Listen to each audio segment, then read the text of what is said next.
La parole est à Monsieur Philippe Michel Kohlsbauer pour Monsieur Bru. Merci Monsieur le Président. Et tout d'abord, permettez-moi de dire que le groupe MODEM s'associe aux condoléances que vous avez présentées à la famille de notre collègue Jean-François Césarini, de la peine et de la douleur qu'il partage. Monsieur le Président, cette question préparée par mon collègue Vincent Bru, député des Pyrénées-Atlantiques, s'adresse à Madame Agnès Pannier-Runacher, secrétaire d'État auprès de Monsieur le ministre de l'Économie. Et ils sont associés Erwan Balanant, Isabelle Floren, Élodie Jacquet-Laforge, Philippe Latombe et Laurence Wiśniewski. Madame la ministre, et avant tout propos, mon groupe voudrait saluer le remarquable travail en ces temps difficiles accompli par votre administration à destination de nos entrepreneurs, de nos salariés, de nos commerçants et de nos indépendants. Mais mon collègue Vincent Bru s'est attelé à vérifier sur le terrain l'évaluation de la participation des compagnies d'assurance à l'effort dans la lutte contre les effets de la pandémie, à cet effort de guerre que le gouvernement, conduit par Monsieur le Premier ministre, s'efforce de mener avec bienveillance.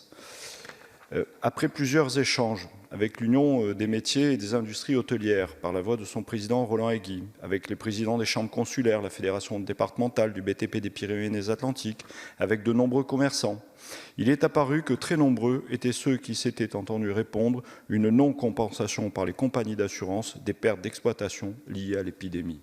Nous sommes tous concernés sur nos territoires et le montant des 200 millions d'euros abondés par la Fédération française des assurances au Fonds de solidarité paraît assez faible au regard de ses capacités réelles. Je veux pas, comparaison n'est pas raison, mais nous avons vu dans d'autres moments de générosité des montants bien plus supérieurs à celui-ci arriver vite au devant de la scène et, comme me le disaient mes professeurs sur mes bulletins de notes, peut mieux faire. Ainsi, Madame la Ministre, nous vous demandons d'insister auprès de la Fédération française d'assurance à participer davantage à cet effort de guerre. Ensuite, nous vous proposons de modifier, après cette crise bien entendu, le Code des assurances, afin d'intégrer, au même titre que les catastrophes naturelles, les catastrophes sanitaires. Madame la Ministre, s'il vous plaît, délivrez-nous votre avis sur ces deux propositions. Merci, Monsieur le député. La parole est à Madame Agnès Pannier-Runacher, secrétaire d'État auprès du ministre de l'Économie et des Finances. Merci Monsieur le Président, Mesdames et Messieurs les députés, Monsieur le député Bru, vous avez raison.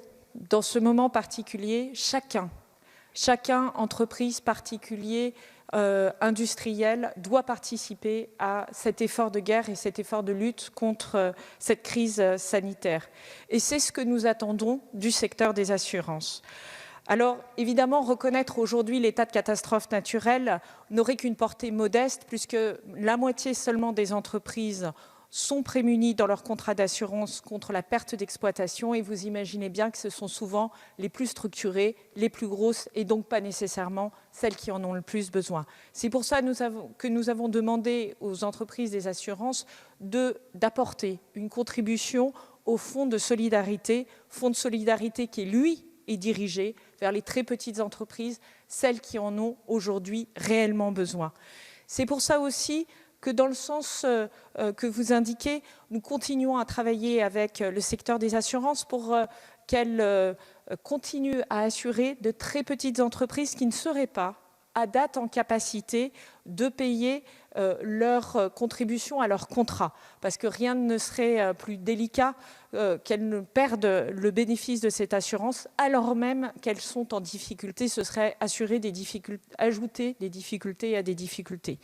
Et c'est dans cet esprit que nous continuons à avancer avec le secteur des assurances, effectivement, en essayant de le rendre le plus contributif possible, à la fois dans le traitement des dossiers individuels des entreprises, mais également dans leur engagement au profit de la collectivité. Je vous remercie.